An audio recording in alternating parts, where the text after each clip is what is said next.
Good morning, church. Today we were reading through Genesis chapters 31 through 33 and reflecting on Jacob's life and his journey.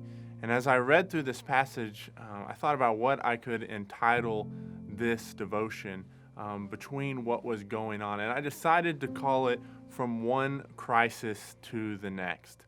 In life, often we can be in one crisis and we're struggling through it and we're frustrated in that crisis, and then all of a sudden we make it out of that crisis, and it's like all of a sudden we're slammed in the face with the next, and it just seems like luck in life is really not going our way. And for this situation and for Jacob, this is really what is happening to him.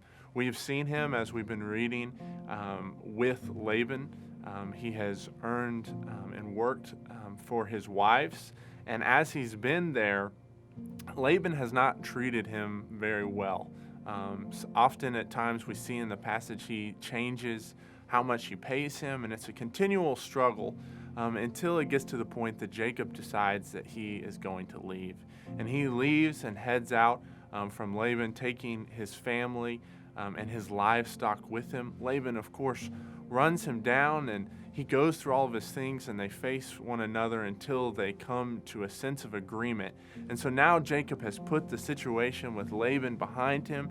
He's moving forward, and all of a sudden he finds out that his brother Esau, the one that he had once stole his birthright from, is coming towards him. And he assumes that he is coming to seek revenge. And so Jacob has just been in one crisis for the last 20 years, struggling with his relationship with his father-in-law Laban, and now he's confronted with possibly with the coming of his brother towards him, from one crisis to the next. But I see as Jacob responds, he tries to figure out a solution to help protect his family, but I'm also very encouraged by some of the things that he does.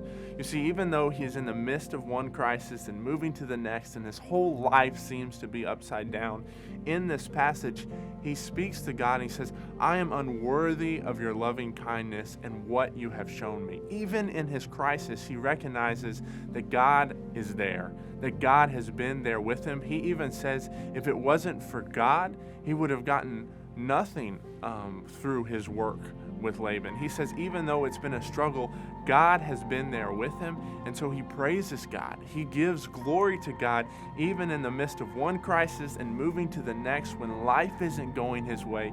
Jacob seeks to give glory to God. And when our life doesn't go our way, we need to give and look and see where God is moving and where he is working, and seek to give him glory, to recognize that he hasn't abandoned us even in those crises.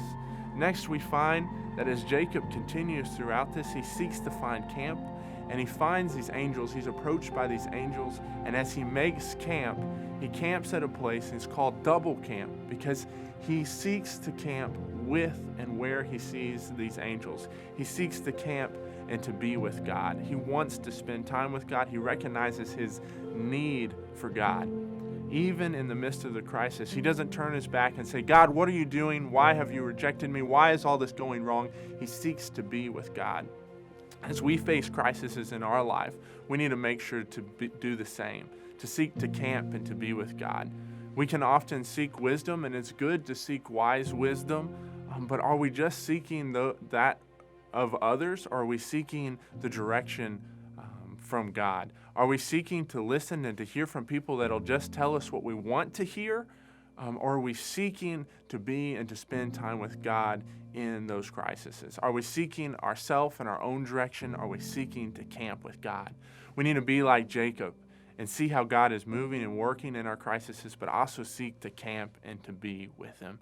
Last thing I find that Jacob does is as he moves forward, as he sees Esau is coming, he seeks and says he will not move forward without God's blessing. And he wrestles with God. And he will not move forward in his life, not move forward in the next step unless he knows that God is with him. In our crises, we need to be like Jacob in this way as well.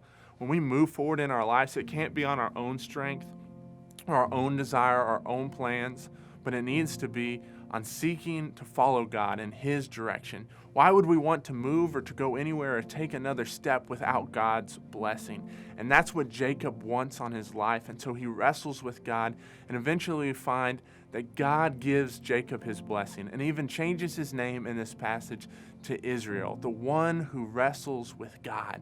And so he moves forward, now having God's blessing, having camped with God and having praised God. And we see God even changes the heart of Esau and brings that reconciliation into his life.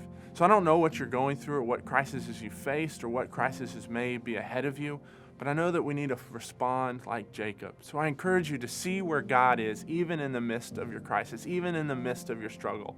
I encourage you to seek His face before all others, and I encourage you not to move forward on your own strength, but to seek God's direction and God's blessing and guidance on your life.